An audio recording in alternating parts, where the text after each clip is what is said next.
Good evening dear students, welcome to she was English grammar. ఈరోజు మనం నేర్చుకోబోయే మంచి ఇడియం ఏంటి అంటే ఏ ఫెయిర్ వెదర్ ఫ్రెండ్ అని.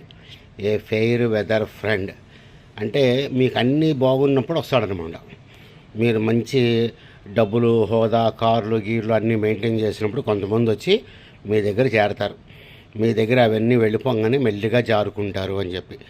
So a fair weather friend is a friend who comes to you in good times and leaves you when you are facing some troubles. మీకు ఏమన్నా కష్టాలు వచ్చినప్పుడు వాళ్ళు ఎక్కడో కూడా మనకి కనపడరు. అన్నీ మీరంతా బాగా ఉండి చాలా చక్కగా హ్యాపీగా ఉన్నప్పుడు మాత్రం ఇలాంటి ఫ్రెండ్స్ అందరూ కూడా మీ దగ్గర చుట్టూతా చేరుతారు. తెలుగులో బెల్లం చుట్టూ ఈగలు అంటారు కదా, ఆ టైప్ అనమాట. Right. So when I was in hospital my closest friend didn't visit me. I think he is a fair weather friend.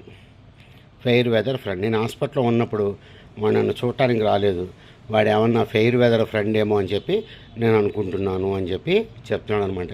కాబట్టి డబ్బులు ఉన్నప్పుడు మీతో పాటు చక్కగా ఉండి ఏమి అన్ని కష్టాల్లో ఉండి మీరు చాలా ఇబ్బందులు పడుతున్నప్పుడు మీకు కనబడకుండా వెళ్ళిపోయేటువంటి వాళ్ళని ఇంగ్లీష్లో ఏ ఫెయిర్ వెదర్ ఫ్రెండ్ అని చెప్పి అంటారు. Good day to you.